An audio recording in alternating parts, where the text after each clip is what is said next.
Sir, एक महत्वाचा प्रश्न तुम्हाला विचारायचा आहे, तो म्हणजे शिक्षण क्षेत्राचं भवितव्य काय? येऊ घालणारे इतकं टेक्नॉलॉजी डेव्हलपमेंट, AI, प्लीज थोडस सांगा या बाबतीत. निश्चितच आम्हालाही ती एक चिंताच आहे. शिक्षण क्षेत्राची वाटचाल पुढे कशी होणार आहे हा प्रश्न आमच्या समोरही आहे. म्हणजे जेव्हा यंत्रांची निर्मिती झाली, ते यंत्र आपली वेळ वाचवायला, श्रम वाचवायला उपयुक्त ठरतायत असं आपण मानू लागलो आणि त्याचा वापर आपण केला. यंत्राचा मानवाने चांगल्या प्रकारे वापर केला. कॉम्प्युटरचं युग आलं, संगणकाचं युग आलं, तेव्हा तर लोकांना म्हटलं तर बेकारी वाढेल, हो, नेमकं कसं होईल, संगणकाच्या माध्यमातून शिक्षक राहतील किंवा नाही अशी.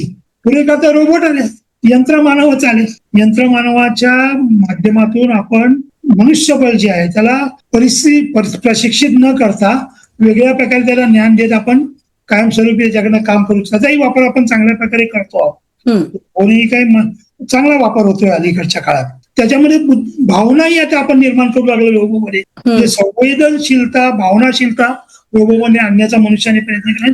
त्यातही मनुष्य यशस्वी होऊ लागला. 100% नसेल तरी तो 80% आता यशस्वी रोबो रडायला लागले आता अलीकडच्या काळात. म्हणजे इथपर्यंत गेलो. आता AI निर्माण झालंय.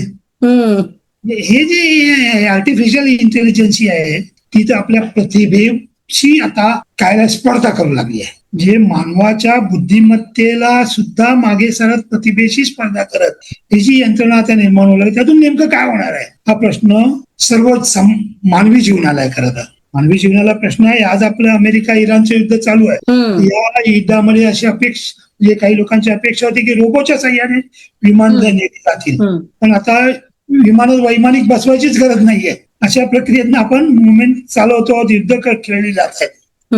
जेव्हा AI येते तेव्हा स्वतःचं डोकं न चालवता फक्त मुद्दे मांडायचे आणि ते निर्मिती करत जातील अशी प्रक्रिया सुरू झालेली आहे. म्हणजे आता मधल्या काळामध्ये शिक्षण क्षेत्राचा एक महत्वाचा भाग असतो मूल्यमापन पद्धती. तर मूल्यमापन पद्धतीतल्या भागामध्ये AIचा वापर केल्यानंतर मूल्यमापन कशा प्रकारे करणार, ते करायची बंदी कशी घालता येईल हा एक प्रश्न आता भेडसावतोय. म्हणजे तुम्हाला शिक्षकाला जर शिकवायचं असेल तर त्या ज्ञानाची निर्मिती तो मूळ ज्ञानावर कल्पना दिष्टित ज्ञान निर्मिती करत तो विद्यार्थ्यांपर्यंत जाणार आहे.